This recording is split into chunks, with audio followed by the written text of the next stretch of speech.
নমস্কার, merry Christmas and happy new year. কেমন আছো তোমরা সবাই? তোমাদের সকলকে আবারও আ ডে উইথ সায়নীর অন্য একটি ব্লগে অনেক অনেক ওয়েলকাম। আজ ক্রিসমাস, আর আজ সন্ধ্যেবেলায় আমি আমার ফ্যামিলির সাথে চলে এসেছি একটি খ্রিস্টান কমিউনিটিতে। এখান থেকেই চার্চ যাব, কিন্তু তার আগে কিভাবে খ্রিস্টান ধর্মাবলীরা ক্রিসমাসটা সেলিব্রেট করে তা দেখব।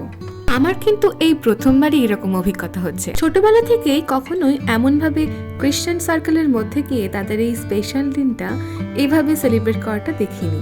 গোলাপ মূলত ভালোবাসার প্রতীক, আর এখানে দেখি প্রত্যেকটা জায়গাতেই রাস্তার ধারে ধারে প্রায় এই লাল গোলাপ বিক্রি হচ্ছে। আর প্রতিটি পাড়ার মোড়ে মোড়েই প্রায় এইরকম আলোকসজ্জা আর থিম ডেকোরেশন করা। আমি যেখানে যেখানে এরকম থিম করে রেখেছে প্রত্যেকটা জায়গায় গিয়ে দেখছি তারা কিভাবে সাজিয়েছে। আমার সাথে তোমরাও চলো, দেখি কেমন সাজিয়েছে। গাছপালার মধ্যে দিয়ে গিয়ে সংকীর্ণ সেই জায়গাটা পেরিয়ে চলে এসেছি সেই জায়গাটায়। আর যে কি সুন্দর লাগছে, একেবারে অসাধারণ, একদম পরিপাটি সাজানো। ব্যাপারটা অনেকটা আমাদের ঝুলনের মতো।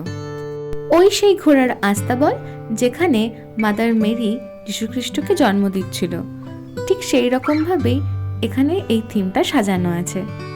এই দিনের ওয়েদারটাও কিন্তু বেশ ভালো ছিল, খুব ঠান্ডাও ছিল সেদিন।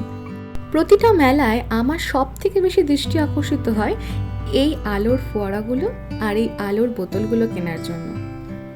তো চলো আমরা এবার চার্চের দিকে এগিয়ে যাই। আর যেতে যেতে দেখছি রাস্তার দুই ধারে বসেছে এরকম মেলা। আবারও একটা পাড়ার ঠিক মুখের কাছে দেখছি এরকম থিম ডেকোরেশন করা। এখানে আবার দেখছি নতুনত্ব, বাঁশের নিচে যে মূলের অংশটা হয় সেটা দিয়ে পাহাড় পাহাড় মতো সাজিয়েছে। বেশ ভালো লাগছে কিন্তু, নতুন রকম একটা। মানুষজন দেখছি বেশ ফেস্টিভ মুডেই আছে। দেখছো কেমন ভিড় হয়েছে। আর এই হচ্ছে আলোয় মোড়া চার্চ, অর্থাৎ গির্জা চত্বর।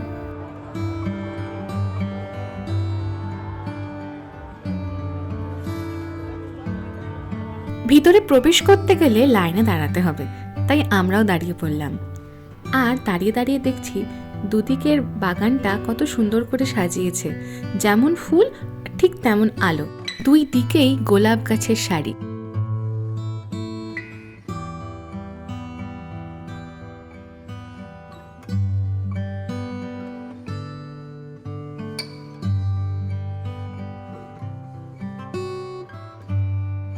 গির্জাটির নাম শান্তিরানী গির্জা। তোমরাও চলো আমার সাথে ভেতরে প্রবেশ করবে। ভিতরে ঢুকেই আছে জিসাস ক্রাইস্টের একটা মূর্তি, আর তাকে অনেক সুন্দর করে সাজানো আছে।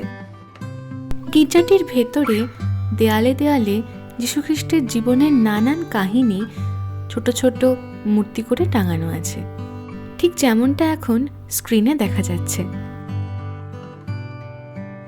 চার্চের ভিতরটা অনেক অনেক বেলুন দিয়ে সাজিয়েছে, বেশ সুন্দর লাগছে। আর সাজাবে নাইটাই বা কেন, আজ তো যীশুখ্রিস্টের জন্মদিন, তাই না? ঠিক যেন মনে হচ্ছে এক্ষুনি এখানে কোনো জন্মদিন সেলিব্রেট হবে।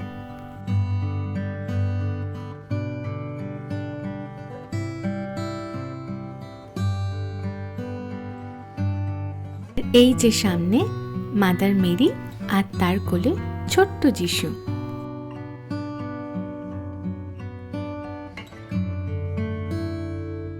ভিতরেও কিন্তু দেখছি আরেকটা স্টেবল সাজিয়েছে। এই যে সবাই এখানে এসে তাদের সেই লাল গোলাপ অর্থাৎ ভালোবাসা ছোট্ট যিশুকে জানিয়ে যাচ্ছে। জীবনের প্রথম কোনো অভিজ্ঞতা সব সময় মেমোরেবল হয়।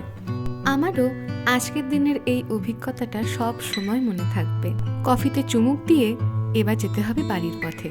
তাহলে আজ এখানেই শেষ, আবারও দেখা হচ্ছে আর কথা হচ্ছে পরের একটা নতুন ব্লগে। ততক্ষণ অবধি স্টে উইথ মি।